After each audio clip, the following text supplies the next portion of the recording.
Mabuhay! Welcome po muli sa howtogreatfilipinofood.com, howtocooggreatfood.com. Ngayon po, magluluto naman ako ng beef fried rice. Napakasimple lang po nito at napakasarap. Gamit ko po rito is basmati rice. Cold po siya, cooked rice. Overnight po siya sa aking fridge. Tapos po, small cut ng beef. Gagamit din tayo rito ng soy sauce, spring onion, carrots, bell pepper, optional na chili, lemon juice, garlic. Siyempre po, kailangan din natin ng paminta, asin, at mantika. Ang una po natin gagawin, imamarinate po natin yung ating beef ng lemon juice, ground black pepper, at toyo or soy sauce. Kailangan po maximum na 1 hour natin siyang imamarinate bago po tayo mag-start na magluto ng beef fried rice.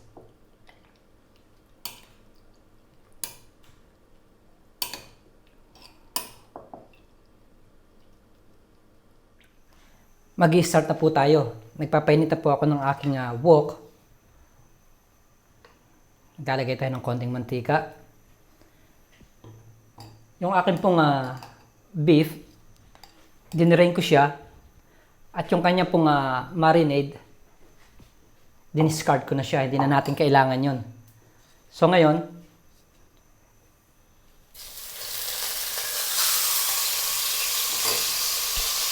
gigisahin ko lang siya ng mga 5 to 7 minutes. Tapos po pupunta na tayo sa ating next step.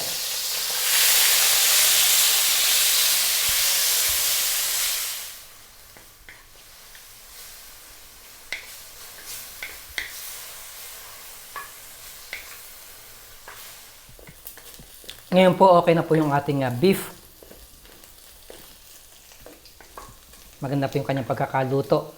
Ngayon, tutulak ko lang siya sa gilid at mag-a-add tayo ng konting mantika. Lalagyan na po natin yung ating garlic at ang onion.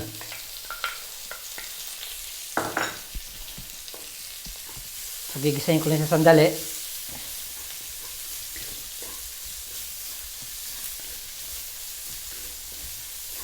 Nasa high heat po ako kaya mabilis po maluto yung ating ginagawang dish. Ngayon, kukumbine na natin. At this point, ilalagay na po natin yung ating carrots.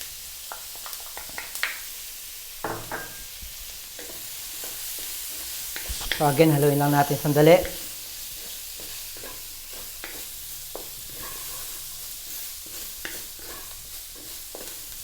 Pag may nakikita po kayong residue or items sa may inyong wok, pwede nyo po siyang i-scrape. Ano po yung flavor ng beef, ng toyo at ng lemon juice. Tapos po, lalagay na natin yung ating bell pepper. At isasama na rin po natin yung ating optional na sili.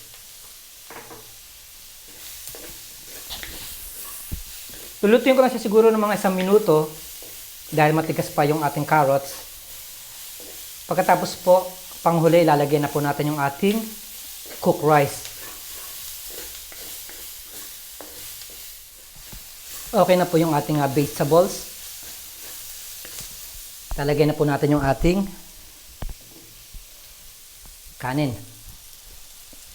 Kagaya ng sinabi ko kanina, gamit ko po rito long grain rice, yung basmati.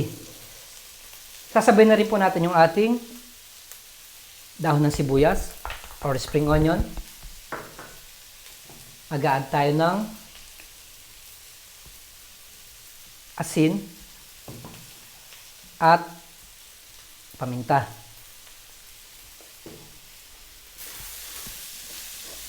Again, lulutuin ko lang siya ng mga 5 minuto Hayaan nating mag-combine lahat ng flavor ng ating minarinate na beef sa ating cooked rice.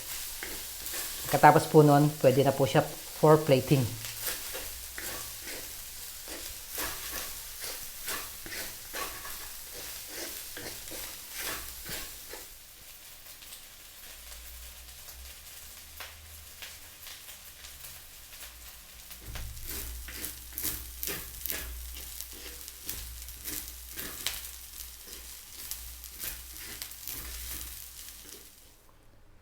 Very simple and delicious. Beef fried rice. Maraming salamat po sa panonood ng howtogreatfood.com, howtogreatfilipinofood.com. Mabuhay!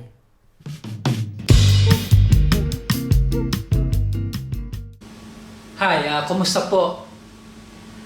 Ako po yung voice behind sa howtogreatfilipino.com. Ngayon po, nag-switch po ako sa Junior's Tagalog Cooking Channel. Pero every now and then, nandun pa rin ako yung channel ko sa howtogreatfilipino.com.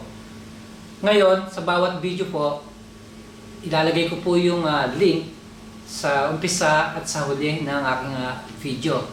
Sana po magustuhan ninyo at mag-subscribe, comments, click like. Maraming salamat po. Mabuhay!